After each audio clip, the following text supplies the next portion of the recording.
Welcome to Dr. Sheila's Foundation Youth Empowerment. What are your expectations for today's program? Well, I'm actually here to learn and to network. To be empowered at the end of the conference. Learn something new. I hope everything we learn today will put it into practice. Knowledge is not enough. We have to put it into practice. That is when we get the benefits.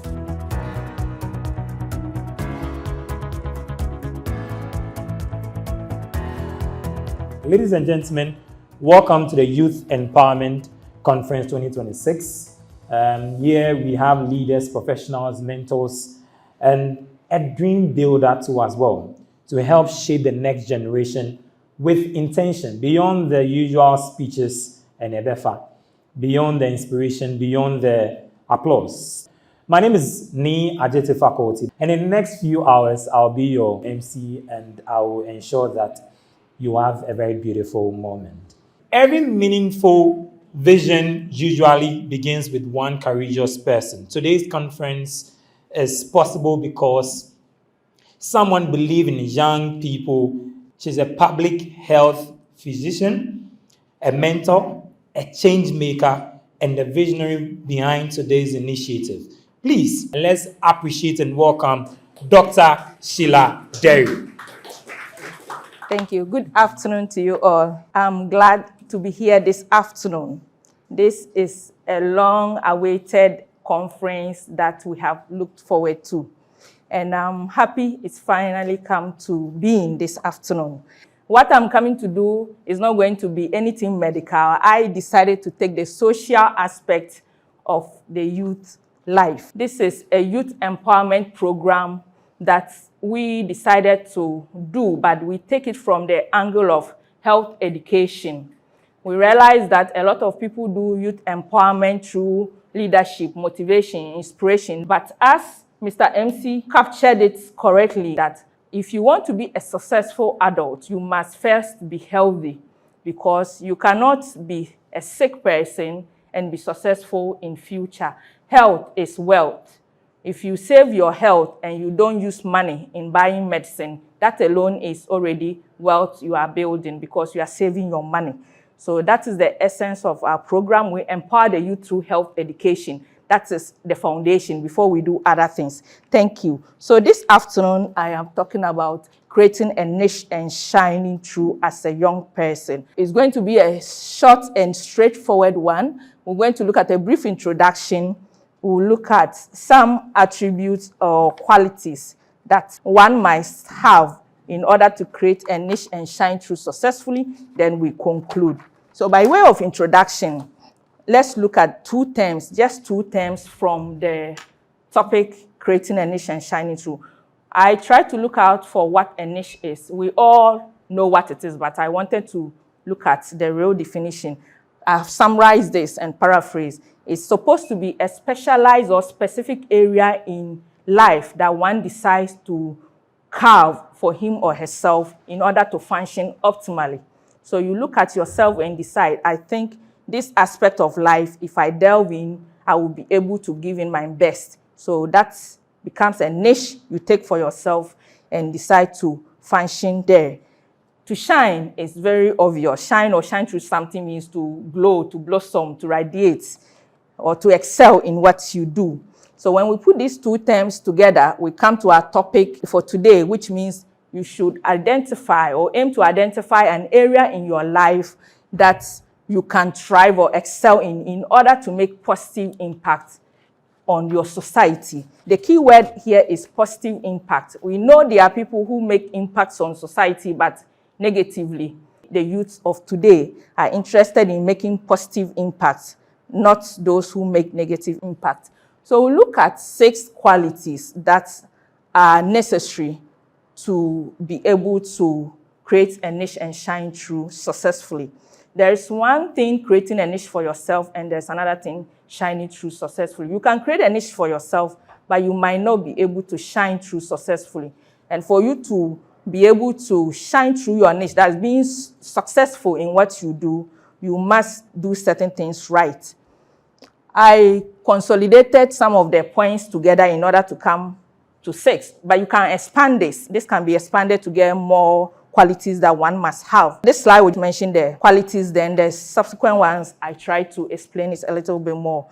So you must be led by God. I don't know your belief, but whatever you believe in, whether you are a Muslim, a Christian, traditionalist, we all believe there's a God who created us. We all believe there is a supreme being that created us, and that is why we are existing. So you have to be led by that God that you believe in. You must have a vision or a purpose in life. You can't just exist. You must be existing for a reason. You have to be intentional about that purpose for which you are existing. You must be disciplined, you must be resilient, and make sure you are around people who would help you achieve your vision. So we'll go ahead to look at each of them briefly. They are self-explanatory though, but let me just touch on them. So being led by God means we are supposed to involve God in everything we do. We're supposed to be in sync and be aligned with the purpose of God in our lives. It's very important. As students, you need to involve God in your studies. Obviously, you need to, even when you are choosing your courses, it's important to pray about it before you choose something that you end up being stuck with or regretting for delving in. So it's very important to involve God in our day-to-day activity. The second attribute we want to look at is to have a vision. We are not just existing for existing's sake. Everyone who is alive is alive because there is a purpose why you are alive. You have a purpose, you should have a vision. So you can't just be there and think, oh, I'm just there for, no, you can't. Maybe you haven't yet identified the specific purpose for which you are existing, but that is your duty to identify. And there is more reason why, if you are aligned with your God, you will find that purpose early. Sometimes the vision or the purpose can be an end result or a final stage of something you want to achieve. Let me give you an example. Let's say you have in mind to be the president of Ghana in future, or become a big entrepreneur, maybe own a big supermarket, whatever business. That is the end stage of your vision. This is what you want to achieve. That also means once you have that idea, you should now have the step-by-step approach to achieving that vision. If you don't work at developing the step-by-step approach to achieving that vision, it will just remain a vision and you never get it to fruition. As I said, everyone here has a vision, and when I was thinking through, it came to mind that even to start with, you as students here, let's say you haven't even identified any specific vision for your life, but for the fact that you are here as students, I'm sure you all have in mind that at the end of 4 years, you are going to graduate with a degree, true or false? Yes. So that is a vision. You came into this school first year, and you have in mind that at the end of 4 years, you are going to graduate. So you are looking at that vision of being called a graduate in philosophy, a graduate in or any other course you are doing, a graduate in that is your vision. And you don't just want to graduate, but you want to graduate with a good class. You are looking at first class or minimum second class upper, isn't it? These days, if you don't graduate with minimum of second class upper, you might not get a job.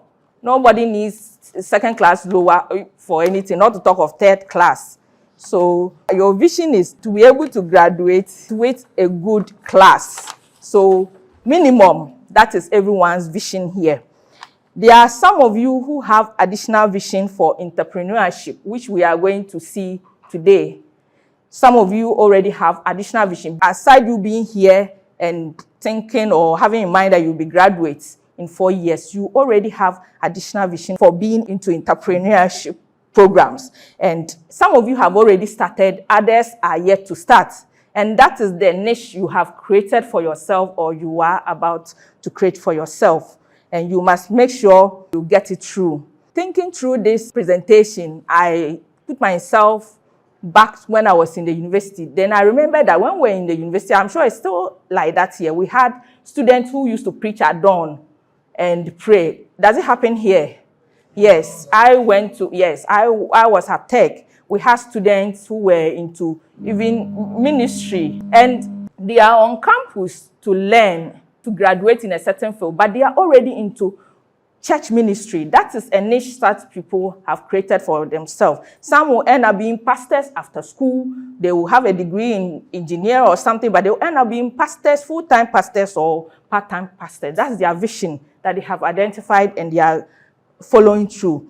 Whatever your vision or your niche is, make sure you guard it. Make sure you work at it and ensure that you achieve it. It shouldn't just be a vision that never comes to life.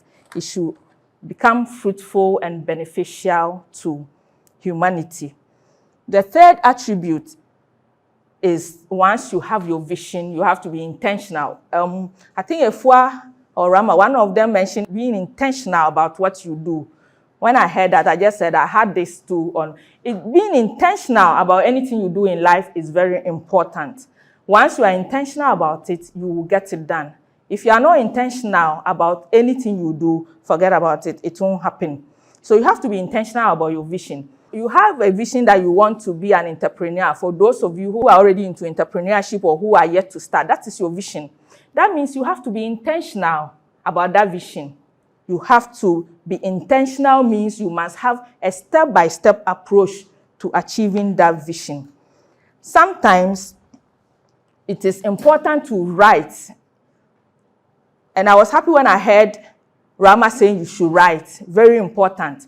When things go through your mind, write and make sure you weed off those that are, in mura, and then maintain those that have substance. It's true. You see that here that I've put write in capital because I do that a lot and it helps. Let me tell you something. Just like Rama said, sometimes when I'm sleeping, and I was discussing with my son some time ago because I tell him that sleep is important. Sometimes when I want to sleep, things will be running through my mind, racing through my mind until I get up and take a paper and write what is going on in my mind that I can't sleep. You realize that your sleep will be shallow. It's like you're sleeping, but you don't want to forget what is going on. Who has experienced that? Yes. I don't know how you deal with it, but let me tell you what I do and it works. It's like something is on your mind. You don't want to forget. So your brain is telling you, you must not forget that maybe tomorrow I have to see Felix. My brain is telling me that I must call Felix tomorrow. I must call. And you can't sleep because you want to sleep and your brain too is trying not to forget. So I get up and whatever it is, I write it down. Once I write it down, I sleep. So it is important to write down your plans, your step-by-step approach. You will get the idea, the vision, or the niche you want to create for yourself. You will get it.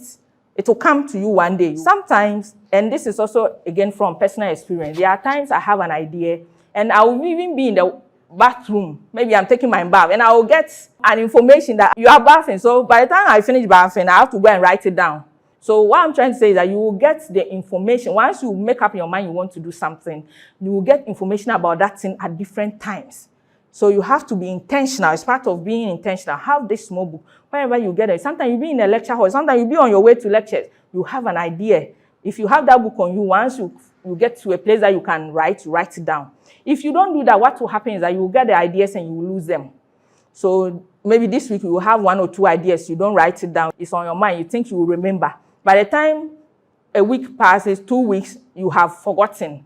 So write them down. Keep on journaling what you intend to do. And you realize that after some time, you take that book and everything is there. You begin to connect your dots and it becomes easy. It also becomes the same as when we are doing project work, literature review. I think that was the first time I was taught that when you are doing literature review, we should have a book and keep writing any information that comes to our mind. I remember our lecturer told us that if we don't do that, the day you will sit down and say you have to do your literature review, your brain will be blank. You won't have anything to write. So once you choose your topic, so it's the same concept, the same principle. Once you choose your topic for project work, this is what we were told. I'm just passing on. I'm sure you are told the same thing. Once you choose your topic, you have a book that as you read your normal notes or move around, you get information right. So the day you sit down to do proper literature review, you see that book becomes useful. It's the same concept here. So be intentional about your vision and make sure you achieve it. And you can do that by writing whatever information you get down, because you might have the idea today, but you might implement it in 6 months' time or in 1 month time. It's better you journal everything that you want to do. The fourth point we should look at is to be disciplined. Discipline is very important in everything we do. If you are not disciplined, you can't achieve anything. So we have to be disciplined. Discipline means you have to do things the right way. Discipline means you don't have to cut corners. Just do it right. That is discipline.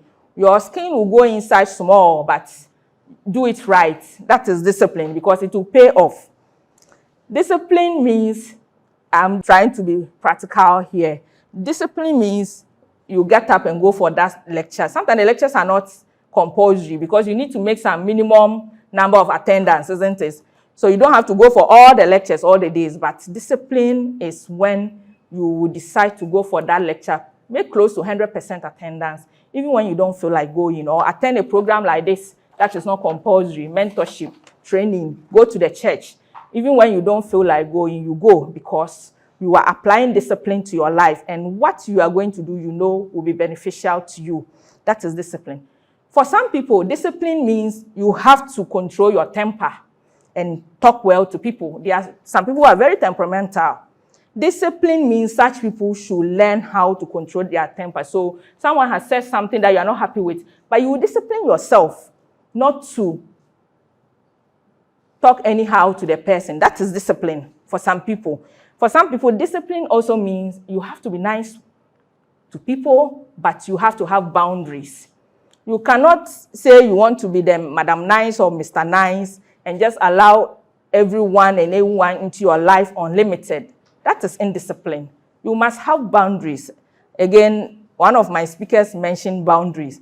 And boundaries is a whole area that can be talked on. It's boundaries is very important. Maybe as you go, I'm sure you might have had some talks on that, but it's another area that maybe, if God permits in future, we'll look at. You have to have boundaries. People go around thinking, oh, you're on campus, you want to be nice to people, you want to have friends. You don't have boundaries. My ladies, you have to have boundaries. The gentlemen, you have to have boundaries in everything. The friends you make, you must have boundaries. Don't allow people into your life to take out anything they want and dump in anything they want. No, you must have boundaries. Yes. Discipline also means you let people know what you can do and what you cannot do. That is discipline. You don't go about lying. You let people know. And that's also being honest with yourself and with people. That is discipline. You go about promising people things you cannot do. It is indiscipline. Let people know, I can do this, I cannot do this. You are being honest with yourself. You are being honest with your fellow human being. And that comes with discipline because some people don't know how to do that. Discipline also means you don't do things to impress people or just to belong. Things that you do to impress people or to belong when it will go against you. That is indiscipline. That is indiscipline. And one of my speakers mentioned comparison. You want to belong to some clique. So you must do things just to belong, just to impress people. When you know the thing will go against you, that is indiscipline. So be disciplined in making the right choices and decisions in life, and it will help you. The last but one quality we want to look at is resilience.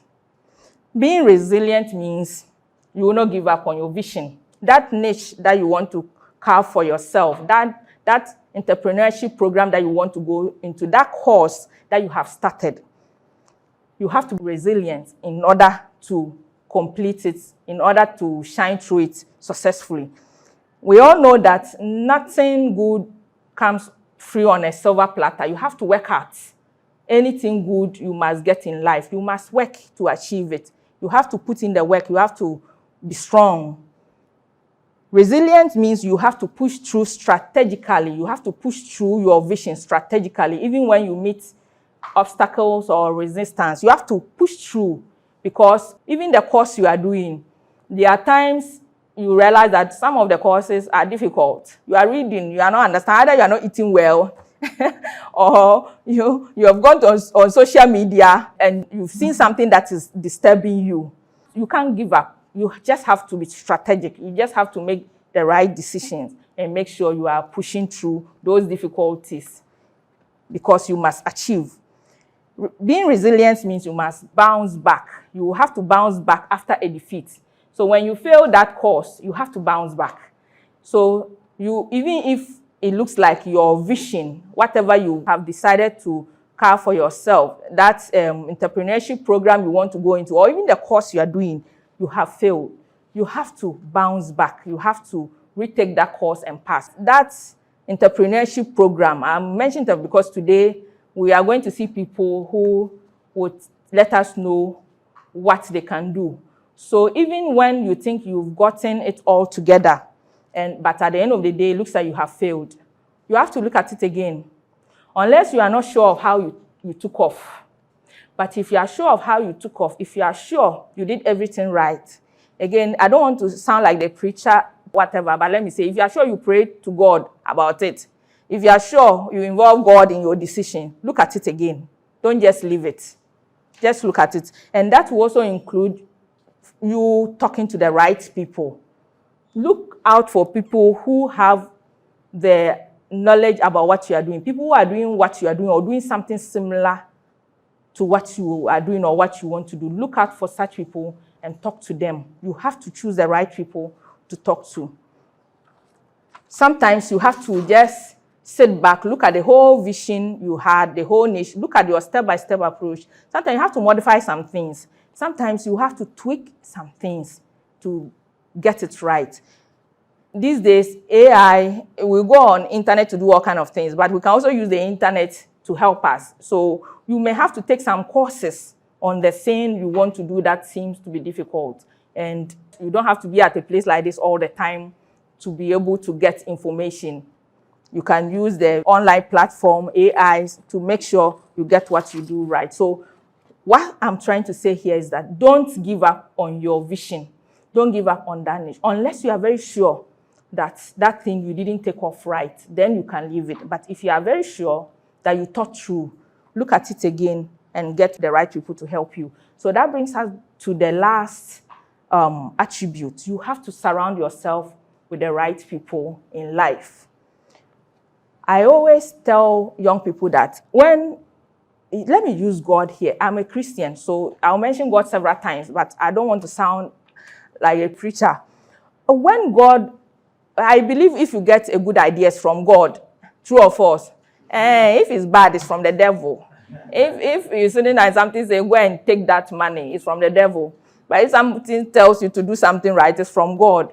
Yes, so when God was giving you that vision, that idea, He didn't give it to you via a conference call. God didn't call a group of people together like this and say, oh, I want to give Mercy that vision. What do you people think? What's your take? Modify, give in and take out. No. God gave it to you alone. That is why in life, sometimes as an individual, as a young person, you see the need of doing something. You have in your heart that I want to do this thing. But when you go and discuss it with some other people, they will tell you, oh, why do you want to do that thing? It's not necessary. It's not important. They will give you 1,000 reasons why you shouldn't do that thing. They'll give you all the reasons. And if you sit there and look at it, you will think, oh, they are right. It's not their vision. It's yours. So do yours. Do you. There are some people, as long as they are not the people doing what you say you want to do, they will tell you it's not good. So be convinced. Have that conviction that it is your vision, you want to do it. And the more reason why, and truth is, you cannot achieve anything alone. You need people to achieve what you want to do. The more reason why you have to be discerning in picking your friends. I think somebody mentioned that you have to pick your friends wisely, true. You have to be discerning. You choose your friends. I think that's what Mr. MC said. Very true. You have to be discerning about your friends or the people you call friends or the people you discuss your stuff with. Because as you go around, as you carry on with your duties, you go to the lecture hall, at your hall of residence, you know the people who inspire. You know the people who motivate. You know the people who encourage. You also know the people who are full of negativity, true or false. You know them. So before when you interact with people within 1 year, you know. So you know that so those are not the people you go and discuss that niche you want to carve for yourself with. with. You don't discuss with such people. You look for those that you know will inspire, those that will encourage you. Even if the thing looks unachievable, they will say, let's try. So those are the people you surround yourself with and you discuss. Because you can't achieve it alone. For instance, when we had to do this conference, I had to get people, say, oh, my colleagues, come and help me. You know, I know the people when I talk to, they will help me. I also knew, and I know, as I'm standing there, I know the people if I spoke with, they will say they can't do because they won't do. Do you understand? It's not like they won't do. But these colleagues of mine, I spoke to them once. All of them said, we will come on board. So you know. So what I will encourage you to do is that identify the right people. And you to be the right person. As you want people to inspire you, to inspire people. Don't discourage people. If someone says she wants to go into some entrepreneurship program, it's because you are not the one doing it. Don't discourage a person. Say, oh, try. If you have ideas, give the person. So that when you also need that help, you also get. They say we attract what we do, or we are a reflection of something like that, you know. So please, let's get it right as young people. So I've talked about boundaries. I've talked about avoiding negativity and negative people. And then, yes, so one thing I should say here is courtesy demands that we are nice to people, right? Be nice with everyone. Greet people as you go to your lecture hall, as you say hello to people. That is where it ends. The fact that I meet you on the way every day and I say hello, hi, and you smile at me, doesn't mean you should come into my space to some extent. You understand? So this still brings us to boundaries. And boundaries is very important for young people. I think if you haven't taken a program or a full talk on boundaries, probably you should organize for that. It's very important. And that's what a lot of young people are lacking, even grown-ups are lacking. We feel once, oh, I smile with this person. No, you have to segment your friends. There are some people that it ends at hello, hi. That's where it ends. Then you know those then you know, because when it comes to mental health issues, sometimes you need people to talk to. You are going through something. You need the right people to talk to. So you have the people you interact with segmented. Oh, this person is hello, hi, ends there. This person, I can, There are some people, if you tell them something, if you have gone to Radio Universe, cry like it's better. You know that thing. You should have gone and sit at Radio Universe. So segment your friends. You can't cut off everyone. No, you need people. If you are carving a niche, you want to carve a niche for yourself and to thrive, you need people. See, those of you who are even going to entrepreneurship, you need people, you need clients, isn't it? Yes, so you have to be nice people. You need the client. Even those who are doing the church ministry thing, you need people to come and sit there and listen to you. The preaching or the prayers, you need people. So you have to be nice to people, but just know that you are nice to people, you smile with people, you say hello to people, or people say hello to you, doesn't mean you just give them unlimited access into your life. No, you must have boundaries, but you must also have trusted ones. You know, you go mad. You must also have trusted ones that you know that if you are in difficulties as a young person, you can talk to, or you talk to your counselor. I think you have counselors here, right? In the university, yes. You talk to trusted friends or counselors, and then you should be good to go. So we have concluded. We are concluding. All I'm saying is that being intentional is what will bind everything together. You have to be intentional about the niche you want to create for yourself. Because when you are intentional, that is when you will be disciplined. When you are intentional, that is when you will be resilient. When you are intentional, that is when you will choose your people around you carefully.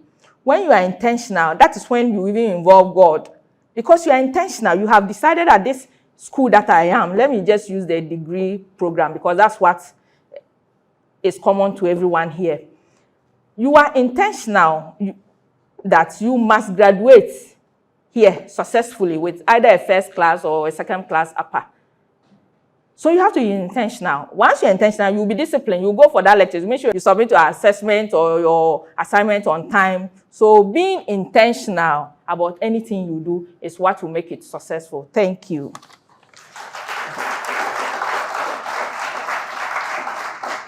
We are launching the Dr. Sheila Dery's Foundation Small Scale Business Support Scheme. The President of the Students' Representative Council of the University of Ghana, Mr. Labi Ofuri Richmond, SRC Vice President of the Kwame Nkrumah University of Science and Technology, Mr. Justice Atua Hene, members and friends of the Dr. Sheila Dery Foundation, executives of the Students' Representative Council of the University of Ghana, students and friends of the University of Ghana, good afternoon to you all. The Dr. Sheila Dery Foundation is a youth-centered organization that aims to empower and inspire the youth through health education and support in the form of grants to young graduates who would like to start their small-scale businesses after school. This is our contribution to help solve the unemployment problems that young graduates face after school, and also to help you make informed decisions and choices with regards to your health and lives in general. We are inspired to empower and support the youth because we know you hold the keys to our future. Today, 20 small-scale business entrepreneurs will pitch their business proposals, and the 10 most feasible proposals out of the 20 would earn 5,000 Ghana cedis each as a startup pack to either start a new business or to boost an already existing business. Awardees would be mentored by successful business people to help them start and grow their business. That is, to create a niche and shine through. We expect that next year, during our Youth Empowerment Conference 2027, this year's awardees would come and share their success stories with us to inspire others to also take up the challenge of entrepreneurship, since this conference is going to be an annual event. In order to ensure sustainability of the scheme, we have to ensure that all awardees use the money for the intended purpose, that is, for entrepreneurship. For records keeping, we would ensure that your businesses will continue to grow and thrive, so that you can also employ other people in your communities, even if it's 1 or 2 people. We strongly believe this gesture would go a long way to help solve the unemployment problems graduates face after school, as well as to inspire and empower students to use their time profitably and to have a positive outlook on life during and after school. On this note, the Dr. Sheila Dery Foundation Small Scale Business Support Scheme is duly launched in the name of the Father, and of the Son, and of the Holy Spirit. Amen. Thank